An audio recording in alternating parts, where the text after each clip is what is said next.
Hello guys, आप सबका स्वागत है आज के हमारे एक न्यू वीडियो में।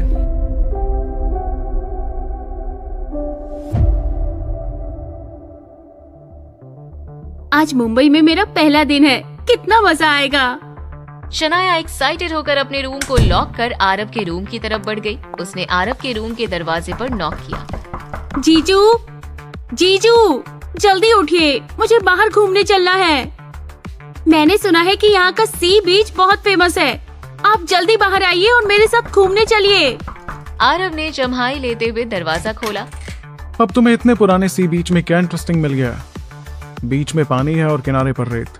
खैर, सबसे पहले चलो हम ब्रेकफास्ट करके आते हैं, फिर मैं तुम्हारे लिए एक टूर गाइड अरेंज कर दूंगा जिसमें एक ड्राइवर और एक सिक्योरिटी पर्सन होंगे जो तुम्हारे साथ पूरे दिन रहेंगे। आरव की बात सुनकर शनाया के चेहरे पर मायूसी छा गई। जब हम घर पर थे तो आपने मॉम से कहा था ना कि आप खुद मेरा ख्याल रखेंगे, और आज पहले ही दिन आपको तो मेरी कोई परवाह ही नहीं है। मैं तुम्हें इग्नोर नहीं कर रहा हूँ, लेकिन मुझे आज बहुत इंपॉर्टेंट मीटिंग अटेंड करनी है। अगर तुम्हें मेरी बातों पर भरोसा नहीं है तो तुम मेरे साथ आ सकती हो। फिर जब मीटिंग हो जाए तो मैं तुम्हारे साथ बाहर घूमने भी आऊंगा। सच में आपकी मीटिंग है? मैं तुमसे झूठ क्यों बोलूंगा? तुम्हें क्या लगता है कि किसी कंपनी का सीईओ बनना इतना आसान है? मतलब बिना कुछ किए तुम सालों के लाखों रुपए ऐसे ही कमा लोगी। मेरा डेली का शेड्यूल होता है, लोगों से मिलना होता है, बिजनेस के बारे में बातें करनी होती है, अपने एम्प्लॉयज के साथ मीटिंग करनी होती है ताकि वर्क कैसा चल रहा है वो देख सकूं। आरव आज बंसल परिवार से मिलने वाला था और वो नहीं चाहता था कि शनाया वहाँ रहे। अगर शनाया आरव की शादी की बात सुन लेती तो ये आरव के लिए प्रॉब्लम क्रिएट कर सकता था। इसलिए आरव ने इतनी लंबी चौड़ी काम की बात की ताकि शनाया खुद ही उसके साथ आने से मना कर दे। तुम मेरा ये क्रेडिट कार्ड लो, तुम्हें जो लेना होगा, खाना पीना होगा, उसके लिए तुम इसी का इस्तेमाल करना। ये कहते हुए आरव ने अपना क्रेडिट कार्ड निकालकर शनाया की तरफ बढ़ा दिया। शनाया ने धीरे से वो कार्ड रख लिया। इस क्रेडिट कार्ड का लिमिट क्या है? तुम जितना चाहो यूज कर सकती हो, इसकी कोई लिमिट नहीं है। शनाया को लगा आरव उसके साथ मजाक कर रहा है, इसलिए उसने उसकी बात को सीरियस नहीं लिया। ठीक है, फिर मुझसे रहम की उम्मीद मत करना। मैं जो मर्जी आएगा वो लूंगी। जहाँ पैसे खर्च करने होंगे वहाँ करूंगी।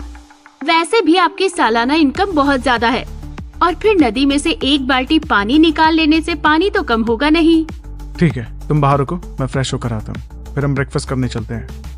आरव अंदर गया और कुछ देर में फ्रेश होकर बाहर आ गया। वो शनाया के साथ होटल में ही बने रेस्टोरेंट में आ गया। तृप्ति ने पहले से ही एक शेफ अरेंज कर दिया था ताकि वो आरव के लिए नाश्ता बना सके। शनाया को वो हाई क्लास लोगों का खाना बहुत पसंद आया। आरव के अरेंज किए हुए लोगों के साथ शनाया बाहर घूमने के लिए निकल गई। उसके जाने के बाद तृप्ति आरव के पास आई। मिस्टर अंबानी, मेरी फैमिली शायद दोपहर तक यहाँ पहुँच जाएगी, शायद लंच के बाद, तो आपको आज का इवनिंग टी उनके साथ ही पीना होगा। मैं उसका अरेंजमेंट कर देती हूँ। ठीक है, अरेंज कर दो। बाय द वे, जिनीश कुमार को यहाँ बुला लो, मैं उनके वर्क अरेंजमेंट को देखना चाहता हूँ। ठीक है, मैं उसे इन्फॉर्म कर दूंगी। जिनीश कुमार ने जैसे ही सुना कि आरव उससे मिलना चाहता है तो वो तेजी से आरव के पास आया। आरव ने फर्स्ट हाफ में उससे बातें की और उसके वर्क अरेंजमेंट के बारे में जानने लगा। मतलब यहाँ काफी सारी प्रॉब्लम्स हैं। आरव को जिनीश कुमार के किए हुए अरेंजमेंट में बहुत कुछ अनरीजनेबल लग रहा था, लेकिन आरव ने उसके सामने पॉइंट आउट नहीं किया। आफ्टर ऑल उसे हर काम के लिए जिनीश के ऊपर ही डिपेंडेंट रहना था, और उसके प्रॉब्लम्स गिनाकर आरव उसके मन में डिससैटिस्फैक्शन क्रिएट नहीं करना चाहता था। आरव ने अपने और जिनीश के बीच अपना फ्रेंडशिप क्रिएट करने के लिए जिनीश के साथ लंच किया। लंच के बाद कुछ देर तक रेस्ट करने के बाद आरव गार्डन एरिया में आ गया। गार्डन एरिया में बैठकर मैं यहाँ की न्यूज देख लूंगा। यहाँ की सिचुएशन पता होना जरूरी है। आरव गार्डन में बैठकर न्यूज देख रहा था और इधर तृप्ति अपनी फैमिली को एयरपोर्ट से पिक करने के लिए होटल से निकल गई थी। 3 बजे वो उन्हें लेकर सीधे आरव के सामने आ गई थी। आप लोग एक दूसरे को जानते हैं, लेकिन फिर भी मैं फॉर्मली आपका इंट्रोडक्शन करवा देती हूँ। मिस्टर अंबानी, ये मेरे चाचा कदम है और ये मेरे कजन है प्रीतम। आरव ने कदम की तरफ देखा। उन्हें तृप्ति के साथ देखकर कोई भी साफ बता सकता था कि वो तृप्ति के कितने क्लोज थे। हेलो मिस्टर बंसल, मैं आरव हूँ। आरव ने हैंडशेक के लिए अपना हाथ आगे बढ़ाया, लेकिन उसके पहले ही प्रीतम आगे आ गया। आरव, कुछ टाइम में आपकी और तृप्ति की शादी हो जाएगी और ये आपसे बड़े हैं। आपको नहीं लगता कि आपको भी इन्हें अंकल कहकर पुकारना चाहिए? आरव के चेहरे पर स्माइल आ गई। तुम्हारी बातें बिल्कुल सही हैं, लेकिन मुझे लगा कि आज यहाँ पर तुम बिजनेस की बातें करने आए हो, इसलिए जहाँ बिजनेस की बात हो वहां पर हमें फॉर्मली ही बात करनी चाहिए, चाहे फिर बात दो भाइयों के बीच ही क्यों ना हो रही हो। कदम के चेहरे पर मुस्कुराहट आ गई। अब की ना आपने अंबानी फैमिली के बेटे जैसी बात, जिन्हें पब्लिक और प्राइवेट मैटर्स को लेकर फर्क पता हो। खैर, हम सबसे पहले बिजनेस की बात कर लेते हैं, फिर हम फैमिली के बारे में बात करते रहेंगे। आरव ने अपने हाथ के इशारे से उन्हें अंदर आने को कहा। ठीक है, आप आइए ना, हम कॉन्फ्रेंस रूम में बैठकर बात करते हैं। कॉन्फ्रेंस रूम में आकर आरव मेन सीट पर बैठ गया। उसके ठीक दाईं ओर तृप्ति बैठी। कदम और प्रीतम उसकी बाईं ओर बैठ गए। तृप्ति ने हमें पहले ही बता दिया है कि आप हमारी फैमिली के साथ बिजनेस करना चाहते हैं, लेकिन उसने आपके कुछ कंडीशंस के बारे में भी बताया। तो हमारे बीच जो भी कॉपरेशन एग्रीमेंट होगा वो आपकी कंडीशन को ध्यान में रखते हुए होगा, लेकिन उसमें कुछ चेंजेस जरूर होंगे। आप एग्रीमेंट के पेपर से एक बार देख लीजिएगा, फिर हम आराम से इस बारे में बात कर लेंगे। ये कहकर कदम ने अपने हाथ में पकड़े हुए एक फाइल को आरव की तरफ बढ़ा दिया। आरव ने मुस्कुराते हुए उस फाइल को ओपन किया, लेकिन उसे रीड करते ही उसके चेहरे की मुस्कुराहट गायब हो गई। वो तृप्ति की तरफ मुड़ गया। क्या आपको ये पता है कि इस एग्रीमेंट पेपर में क्या लिखा हुआ है? तृप्ति ने धीरे से ना में सिर हिलाया। मुझे इस बारे में नहीं पता। मेरी फैमिली ने इस एग्रीमेंट को ड्राफ्ट किया है। ठीक है, फिर तो आप भी इसे एक बार देख लीजिए। आफ्टर ऑल आप डिप्टी डायरेक्टर हैं। ये कहते हुए आरव ने एग्रीमेंट की फाइल तृप्ति की तरफ बढ़ा दिया। उसे रीड करने के बाद तृप्ति के चेहरे का भी रंग उड़ गया। वो कदम की तरफ मुड़ गई। चाचा, क्या इस एग्रीमेंट को हमारी फैमिली ने अप्रूव कर दिया है? बिल्कुल, हमारी फैमिली की मीटिंग हो चुकी है और सबने डिस्कस करके ही ये एग्रीमेंट अप्रूव किया है। तृप्ति चुपके से आरव को देखने लगी। उसे समझ नहीं आ रहा था कि आरव इस वक्त क्या सोच रहा है। बंसल फैमिली ने आरव के कंडीशंस के साथ अपनी भी कुछ शर्तें रखी थी। आरव ने उन्हें जो शेयर रेशियो ऑफर किया था, उन्होंने उसे भी बढ़ा दिया था। मिस्टर अंबानी, आपको क्या लगता है? आप प्लीज खुलकर बताइए ताकि हम इस बारे में डिस्कस कर सकें। बात करने के लिए कुछ भी नहीं है। हम इस शेयर रेशियो पर तो काम नहीं कर सकते। मैंने जो शेयर रेशियो प्रपोज किया था, रेशियो वही रहेगा। और इसमें सबसे ज्यादा सोचने वाली बात यह है कि मैं अपने बच्चों को कानूनी रूप से इन सारे बिजनेस का वारिस बना दूंगा। क्या ये पॉसिबल है? प्रीतम ने तृप्ति और आरव दोनों की तरफ देखा और फिर सीधे बैठ गया। इसमें इतना नाखुश होने वाली कौन सी बात है? वैसे भी आपकी और तृप्ति की शादी जल्दी होने वाली है। शादी के बाद जो भी आपका बच्चा होगा, आपकी प्रॉपर्टी पर सीधा हक तो उसी का होगा ना? क्या ये नॉर्मल नहीं है? आरव और तृप्ति एक दूसरे को देखने लगे। वो शादी नहीं करने वाले थे, इस बारे में उनकी फैमिली को कुछ भी नहीं पता था और आरव इस बारे में किसी को बताना भी नहीं चाहता था। एटलीस्ट तब तक नहीं जब तक वो अपनी फैमिली से 1 साल वाली शर्त जीत ना ले।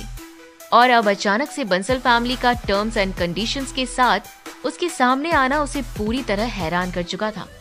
मैं डिसीजन खुद नहीं ले सकता, इस बारे में हमारी फैमिली तय करेगी। और वैसे भी मुझे नहीं लगता कि आपको इस मैटर में इंटरफेयर करने की जरूरत है। हम रिलेटिव्स हैं और बिजनेस पार्टनर्स भी। हमारे बीच रिश्ता होने वाला है और बिजनेस कॉपरेशन भी, तो हम इसमें कैसे नहीं बोलेंगे। आपके फ्यूचर में क्या होने वाला है वो डायरेक्टली हमारे कॉपरेशन पर असर डालेगा। कहीं आपका कोई और प्लान तो नहीं है ना? या आपका पहले से कोई बच्चा तो नहीं है?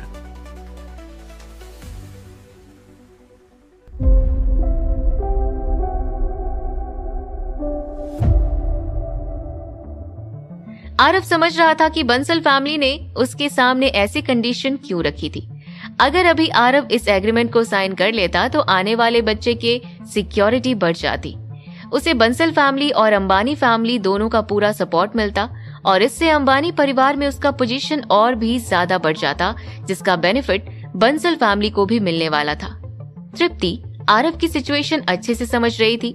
ये सिचुएशन और ज्यादा खराब ना हो, इसलिए उसने कहा, चाचा, हम कुछ देर के लिए इस प्रॉब्लम को साइड में रखें। इसके अलावा और भी बहुत सी चीज है जिसके बारे में हमें बात करनी है। नहीं, ये मैटर सबसे ज्यादा इम्पोर्टेंट है और इसकी क्लैरिटी तो होनी चाहिए। आरव, आप अपने ही बच्चे को उसका हक देने से मना क्यों कर रहे हैं? शादी के बाद ऐसे भी आपकी सारी प्रॉपर्टीज पर तृप्ति का ही हक होगा। अगर आप मेरे इस सवाल का जवाब दे पाते हैं तो मैं इस कंडीशन को हटाने के बारे में सोच सकता हूँ। आरव ने वहाँ बैठे हर एक मेंबर की तरफ बारी बारी से देखा। मेरे पास कोई रीजन नहीं है। प्रीतम के चेहरे पर गुस्सा साफ दिखाई देने लगा।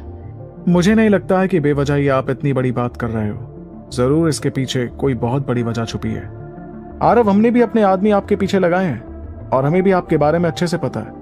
आपकी गलती की वजह से आपके परिवार ने आपको घर से निकाल दिया था। आप पिछले 4 साल तक मनाली में रह रहे थे, जहां आपकी एक वाइफ भी थी, राइट? अपनी बात कहते हुए प्रीतम ने आरव को घूरते हुए देखा। अब आप दोनों का डिवोर्स हो चुका है, लेकिन अभी कुछ दिन पहले ही उसने एक बच्चे को जन्म दिया है। हमें यह भी पता है कि आप भी अपने पिता के नाजायज संतान हैं। तो क्या आप भी यही प्लान तो नहीं कर रहे हैं ना कि अपने नाजायज बच्चे को आप यहां पर ला रखेंगे और उसे अपनी पूरी प्रॉपर्टी का वारिस बनाएंगे? ये सुनकर आरव के चेहरे का रंग उड़ गया। उसके चेहरे की मुस्कुराहट पूरी तरह से गायब हो गई। तृप्ति ये बात अच्छी तरह से नोटिस कर रही थी। नर्वसनेस तृप्ति के चेहरे पर दिखाई देने लगी। तृप्ति को अच्छे से पता था कि आरव अपनी फैमिली के बारे में कुछ भी नहीं सुन सकता था। प्रीतम भाई, आप ये कैसी बातें कर रहे हैं? मैं कैसी बातें कर रहा हूँ? तृप्ति, जो कुछ भी मैंने कहा है वो सब कुछ सच है। कहीं तुम इसके नाजायज बच्चे की माँ बनने का तो नहीं सोच रही हो ना? वैसे भी गोद लिया हुआ बच्चा कभी सगा नहीं हो सकता है। वो बड़ा होकर अपना रंग जरूर दिखाएगा। आरव ने गुस्से से टेबल पर हाथ मार दिया। वहां बैठे हर कोई आरव की इस हरकत से शॉक्ड हो गए। उसने प्रीतम की तरफ गुस्से से घूरते हुए देखा। मुझे लगता है कि आज आप यहाँ बिजनेस के बारे में कोई बात करने नहीं आए हैं। अगर ऐसा है तो मेरे पास और भी बहुत सारा काम है। मैं यहाँ बैठकर अपना टाइम वेस्ट नहीं कर सकता। कदम ने खांसते हुए आरव का ध्यान अपनी तरफ खींचा। आरव, ये आपकी सच्चाई है। आप इससे भाग क्यों रहे हैं? जब आपके पापा से हमारी शादी की बात हुई थी तब भी हमें आपकी शादीशुदा होने की बात पता थी, और फिर भी हमने इस बात को नजरअंदाज कर बड़प्पन दिखाया है। लेकिन अब अगर आप अपने बच्चे को अंबानी परिवार में वापस लाने की बात कर रहे हैं तो आपको हमें जवाब देना होगा। हमारे बीच शादी को लेकर एक समझौता हुआ था और आपको इस मामले में पूरी क्लैरिटी होनी चाहिए। आरव को समझ आ गया कि अब समय आ गया है कि वो अपनी तरफ से सारी चीजों को बिल्कुल क्लियर कर दे। आरव अपनी बात कहने ही जा रहा था, तभी तृप्ति अपनी जगह से उठकर खड़ी हो गई। चाचा, मिस्टर अंबानी ने मुझे पहले से ही अपनी एक्स वाइफ के बारे में बता दिया है और मुझे ये भी पता है कि उनका एक बेटा भी है। मुझे इससे कोई फर्क नहीं पड़ता, तो आप इस बारे में ज्यादा मत सोचिए। कदम ने तृप्ति की तरफ घूरते हुए देखा। क्या पता आपको इस बारे में? इस मैटर में सिर्फ आप इन्वॉल्व नहीं है। अब इस मैटर में हमारी फैमिली पूरी तरह से इन्वॉल्व हो चुकी है। तृप्ति ने एक बार फिर आरव की तरफ देखा, जैसे वो अपनी आंखों के इशारे से कुछ कहना चाह रही हो। मिस्टर अंबानी, मुझे नहीं लगता ये इतनी बड़ी बात है जितनी हम बना रहे हैं। आज नहीं तो कल इस बारे में तो हमें बात करना ही होगा। तो आप अभी इस बात को एग्री क्यों नहीं कर लेते? आरव ने अपनी मुट्ठी बांध ली। मुझे मंजूर नहीं है और मैं इस बात पर एग्री नहीं कर सकता। मुझे मेरी सौतेली माँ ने पाल पोस कर बड़ा किया है। अगर मेरे डैड ने मुझे इक्वली ट्रीट नहीं किया होता तो मैं आप लोगों के सामने खड़े होने के लायक भी नहीं होता। अगर बंसल परिवार को मेरे नाजायज होने से कोई प्रॉब्लम है तो वो इस शादी को यहीं पर तोड़ सकते हैं। मुझे कोई प्रॉब्लम नहीं है। और अगर आपको इन्वेस्टमेंट ना करना हो तो मैं आपको इस चीज के लिए इंसिस्ट नहीं करूंगा। मेरे बिजनेस में इन्वेस्ट करने के लिए अभी मेरे पास इन्वेस्टर्स की कमी नहीं है। शादी तोड़ने की बात सुनकर वहां बैठे बंसल परिवार के चेहरे पर शॉक्ड एक्सप्रेशन साफ दिखाई देने लगा। प्रीतम ने जोर से टेबल पर मुक्का दे मारा और घूरते हुए आरव को गुस्से से देखने लगा। शादी तोड़ देते हैं? आपको क्या लगता है कि ये कोई बच्चों का खेल चल रहा है कि जब आप बोलोगे तो हम शादी तोड़ देंगे? अगर आपको ना पता हो तो हम आपको बता दें, हमारे दोस्तों और फैमिलीज के बीच ये बात आग की तरह फैल चुकी है। अगर शादी टूटती है तो तृप्ति की इज्जत का क्या होगा? हमारी फैमिली की रेपुटेशन का क्या होगा? कदम ने भी गुस्से से टेबल पर हाथ दे मारा और अपनी जगह से उठकर खड़ा हो गया। अब हमें अच्छे से समझ आ गया है कि आप सच में एक अनग्रेटफुल आदमी हैं। आपने हमारी फैमिली का नाम लेकर अपना बिजनेस तो खड़ा कर लिया और अपने परिवार में अपनी जगह बना ली, और अब आप हमें धक्के मारकर बाहर निकालना चाहते हैं। अब हम इस बारे में आपके पिता से बात करेंगे और अंबानी परिवार से भी अच्छे से बात होगी। आप इतनी आसानी से हमारे पूरे परिवार को बेवकूफ नहीं बना सकते। ओह गॉड, ये इन्वेस्टमेंट की बात कहाँ से शुरू हुई थी और कहाँ जा रही है? चाचा, आप प्लीज शांत हो जाइए। मिस्टर अंबानी ने हमारी शादी खत्म करने की बात की थी और मैंने उनकी बात मान भी ली है। क्या? कदम के एक्सप्रेशंस इमीडिएटली चेंज हो गए। तृप्ति, आपको अंदाजा भी है आप ये क्या कह रही हैं? तृप्ति के चेहरे पर एम्बैरेसमेंट साफ दिखाई देने लगा। मुझे अच्छी तरह पता है कि मैं क्या बोल रही हूँ। मिस्टर अंबानी ने ऑलरेडी मुझे कंपनसेट करने के लिए हामी भर दी है।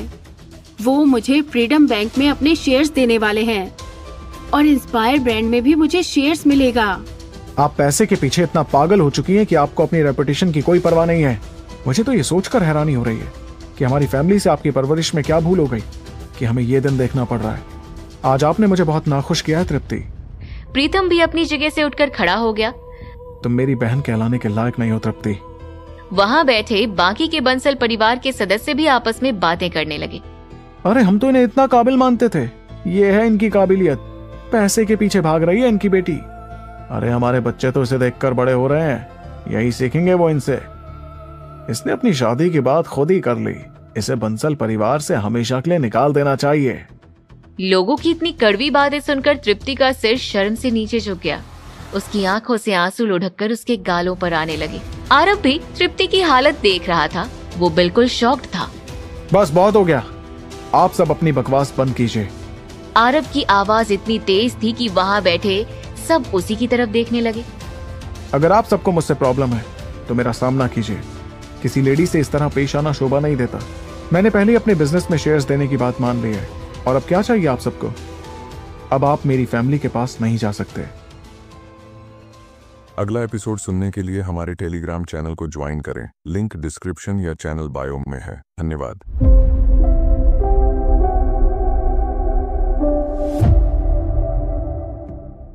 आरव की बात सुनने के बाद वहाँ बैठे सभी चुप हो गए। कदम ने अपनी आंखें घुमाते हुए आरव को देखा। जो तुम कह रहे हो क्या वो सच में सच है? मैं जो कह रहा हूँ वो बिल्कुल सच है, मैं अपनी बात से पीछे नहीं हटूंगा। कदम ने वहाँ खड़े बाकियों की तरफ देखा, फिर दोबारा आरव की तरफ मुड़ गया। ठीक है, तुम हमारे लॉस की भरपाई तो कर दोगे, लेकिन हमारी रेपुटेशन का क्या होगा? हम तृप्ति को कैसे संभालेंगे? आरव ने तृप्ति की तरफ देखा जो अपना सिर नीचे कर रो रही थी। उसने अब तक अपनी पूरी जी जान लगा दी थी और आरव के बिजनेस को खड़ा किया था। आरव उसके साथ कुछ गलत होने नहीं दे सकता था। तृप्ति मेरी कंपनी के डिप्टी डायरेक्टर है और साथ ही शेयर होल्डर भी है। वो मेरे बिजनेस का ज्यादातर सीक्रेट जानती है। आपकी बंसल फैमिली भले कुछ भी करना चाहती हो, अगर आप लोगों ने तृप्ति के साथ कुछ भी गलत किया मतलब आप सीधा मुझे नाखुश कर रहे हैं, और ऐसा हुआ तो हम आगे साथ में काम नहीं कर पाएंगे। अगर आज आप लोग उसे अपनी फैमिली से निकाल भी देते हैं तो मेरे पास हमेशा उसके लिए जगह रहेगी। आई होप कि आप लोग खुद समझदार हैं, आप लोग अपना नुकसान नहीं करेंगे। मेरे साथ काम करके आपकी फैमिली का सिर्फ फायदा ही होगा, कोई नुकसान नहीं होगा। तुम हमें धमकी दे रहे हो? अगर मैं बोलूं हाँ धमकी दे रहा हूं तो? आरव ने घूरते हुए प्रीतम को देखा। उसने धीरे से टेबल पर 2 से 3 बार नॉक किया। तुम इस शादी को तोड़ रहे हो, क्या इस बारे में तुम्हारे पापा को पता है? मैंने उन्हें इस बारे में कुछ भी नहीं बताया, शायद वो इस बात के लिए हामी नहीं भरेंगे। ये एक बहुत इंपॉर्टेंट मैटर है, और तुम ये मत सोचना कि हमें कुछ पैसे देकर हमारी फैमिली का जो लॉस हुआ है उसकी भरपाई कर सकते हो। ये ऐसा मैटर नहीं है जो हम यहाँ बैठे बैठे डिसाइड करेंगे। इसके लिए हमारी पूरी फैमिली को साथ में बैठना होगा। हम शाम तक आपको इस बारे में बताते हैं। आरव ने हामी में सिर हिलाया। ठीक है। तृप्ति ने अपने आंसुओं को पोंछा और कदम की तरफ मुड़ गई। चाचा आइए, मैं आपको गेस्ट रूम में लेकर चलती हूँ। तृप्ति ने अपनी नजरें आरव की तरफ घुमाई। आई एम सॉरी, मुझे नहीं पता था कि बात इतनी बिगड़ जाएगी। आरव ने हवा में अपना हाथ हिलाया। वो नहीं चाहता था कि तृप्ति इस सिचुएशन का जिम्मेदार खुद को समझे। कोई बात नहीं, आपको माफी मांगने की कोई जरूरत नहीं है। ये सब मेरी वजह से हुआ है, इसमें आपका कोई लेना देना नहीं है। आप प्लीज जाइए। तृप्ति ने हामी में सिर हिलाया और फिर प्रीतम और बाकियों के साथ रूम से बाहर निकल गई। वो सीधे गेस्ट रूम में आ गए। रूम में एंटर करते ही कदम के चेहरे पर एक बहुत बड़ी स्माइल आ गई। ये आरव अंबानी जितना टफ दिखता है उतना है नहीं, इससे डील करना कितना आसान है। प्रीतम जोर जोर से हंसने लगा। तृप्ति, वहाँ मेरा परफॉर्मेंस कैसा था? प्रीतम के सवाल को सुनकर तृप्ति के चेहरे पर हल्की सी स्माइल आ गई। तुमने बहुत अच्छी एक्टिंग की है। इनफैक्ट तुम्हें आप बोल बोल कर मेरा मुंह दुखने लगा है। खैर, तुम्हें इस एक्टिंग के लिए ऑस्कर अवार्ड देना चाहिए, लेकिन ज्यादा प्राउड होने की जरूरत नहीं है। आरव भले ही कॉन्ट्रैक्ट पेपर पर साइन करने वाला है, लेकिन ये बात बाहर नहीं आनी चाहिए। अगर उसका दिमाग खराब हुआ ना तो वो रिवेंज लेने पर आ जाएगा। लेकिन उसे कैसे पता चलेगा कि ये सब तुमने अरेंज किया है? इस नाटक में तुम्हारी पूरी फैमिली तुम्हारे साथ है, और आरव को हमें अपनी कंपनी में शेयर्स और कंपनसेशन देना होगा। और तो और उसके वारिस का जिक्र भी हमने उसका दिमाग खराब करने के लिए तो किया था, ताकि फिर वो शादी की बात खुद करे, और फिर तुम्हारा सही टाइम पर खड़े हो जाना आरव को गिल्ट में डालने के लिए काफी था। तृप्ति ने काफी लंबे टाइम तक आरव के साथ काम किया था। इस वजह से वो उसकी पर्सनालिटी और बिजनेस दोनों को अच्छी तरह से जानती थी। आरव बहुत रईस था, लेकिन साथ ही वो इमोशनल और लॉयल भी था और अपनी बात से पीछे नहीं हटता था। इसलिए टफ तरीके से उसके सामने आने से बंसल फैमिली को कोई बेनिफिट नहीं मिलता। कदम जोर जोर से हंसने लगा। लेकिन जो भी हो, ये आरव अंबानी का बिजनेस टैलेंट कमाल का है। 1 साल के अंदर ही उसने अपना कितना अच्छा बिजनेस खड़ा कर लिया है। तृप्ति, आपने जो कुछ भी बताया था उसके अकॉर्डिंग तो मिस्टी माउंटेन होटल का नेट प्रॉफिट, वो भी सिर्फ कश्मीर में ही 10 बिलियन से भी ज्यादा है। अब उसका बिजनेस तो मुंबई और दिल्ली में भी शुरू हो गया है, मतलब प्रॉफिट 3 से 4 गुना बढ़ जाएगा।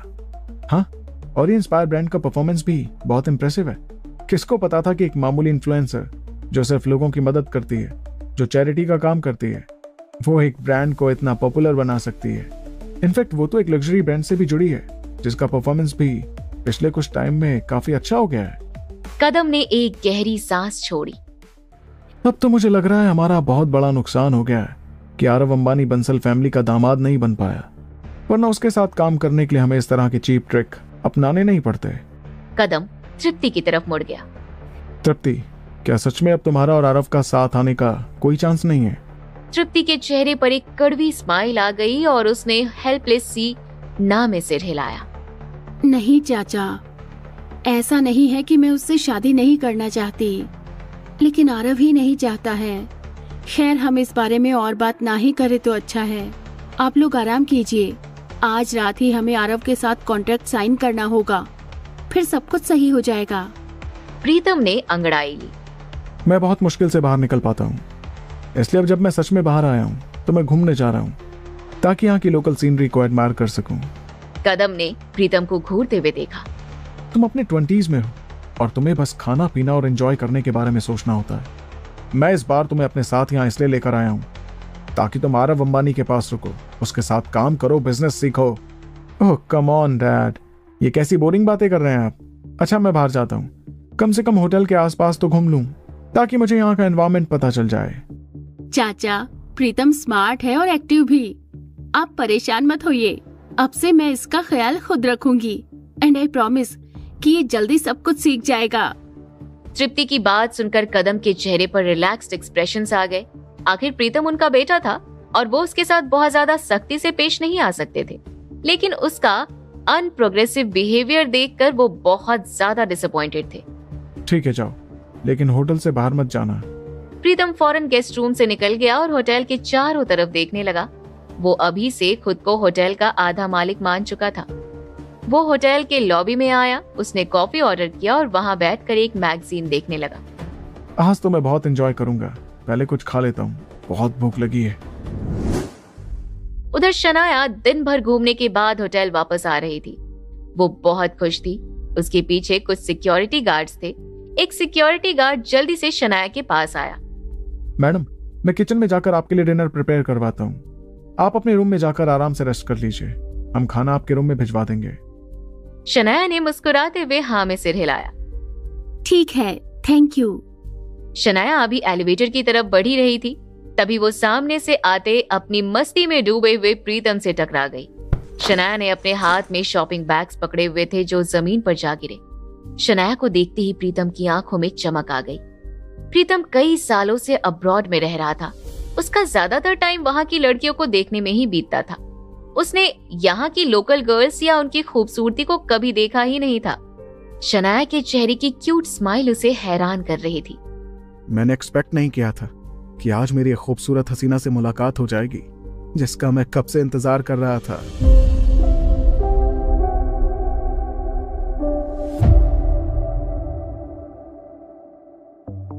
प्रीतम फ्लर्ट करने के लिए हमेशा रेडी रहता था।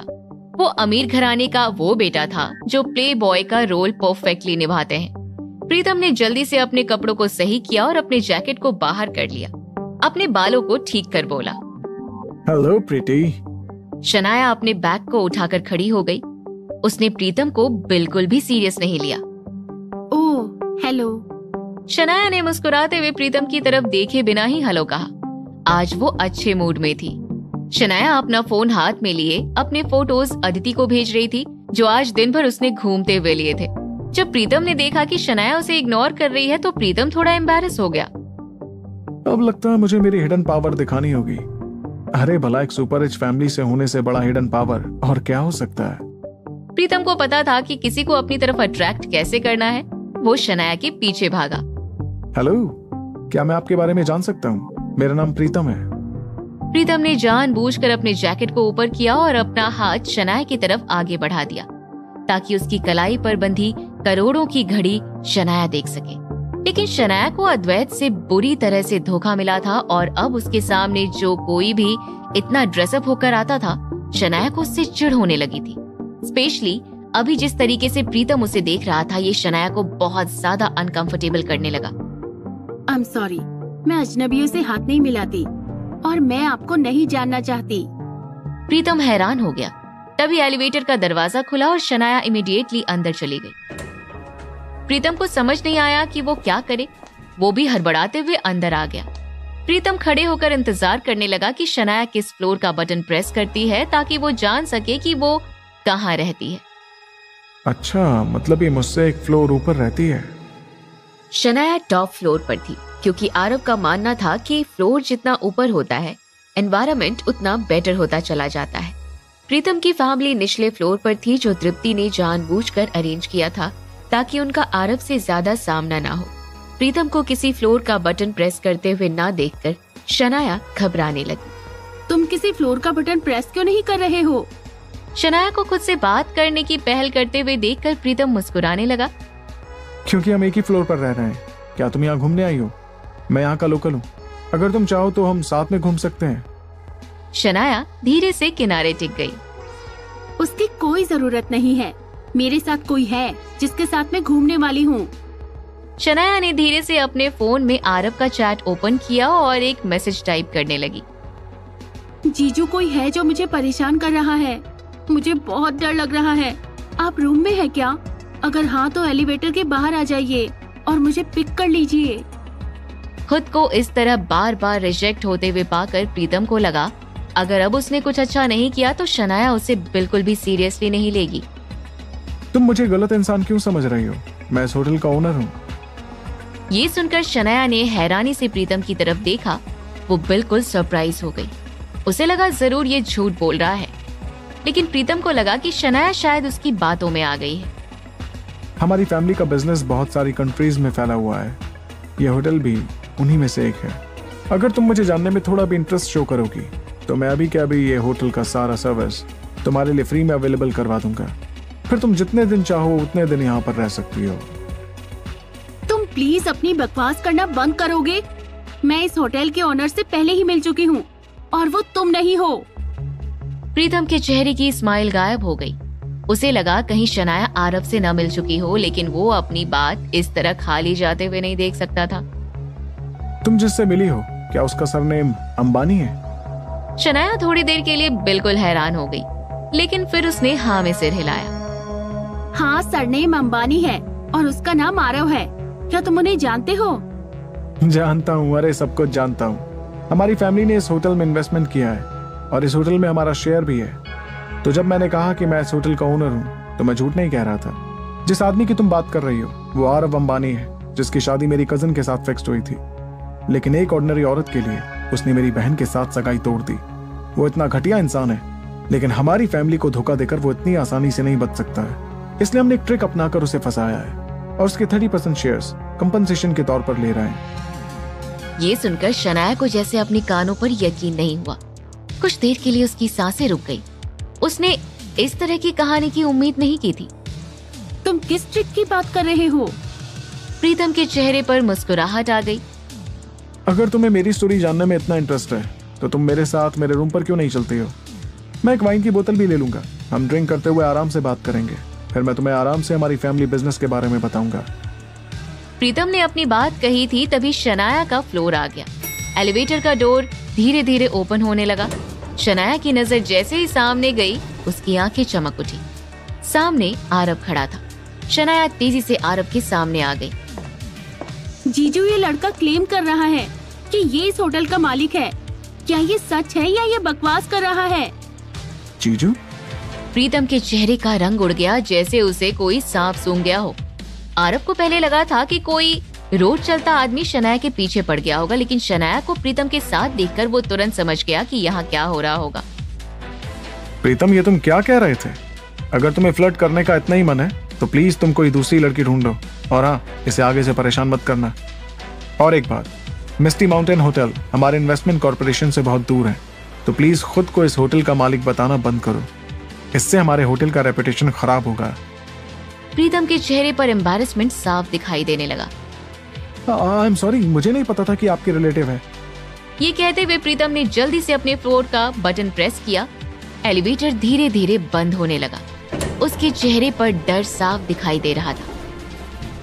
अच्छा हुआ मैंने हमारे प्लान के बारे में ज्यादा कुछ नहीं बताया, वरना हमारी सारी मेहनत बेकार चली जाती।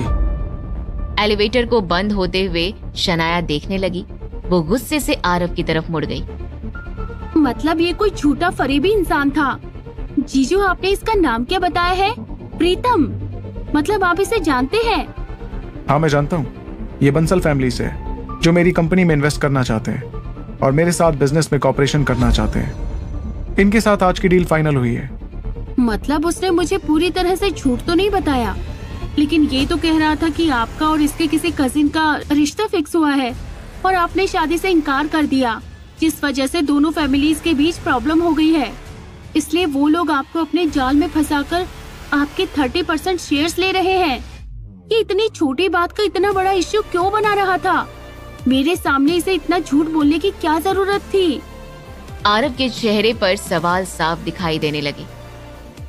क्या इसने ये सब खुद तुमसे कहा? शनाया ने हाँ में सिर हिलाया और कुछ सोचने लगी।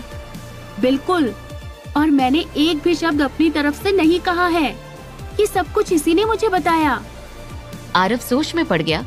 ये कुछ वर्ड्स से ही वो उसका मतलब समझ सकता था, लेकिन शनाया कुछ गलत ना समझे, इसलिए उसने उसके सामने हंसते हुए बात टाल दी। वो बस बातें बना रहा था। ये रश्मि का कजन है, वही रश्मि जो मेरी सेक्रेटरी है।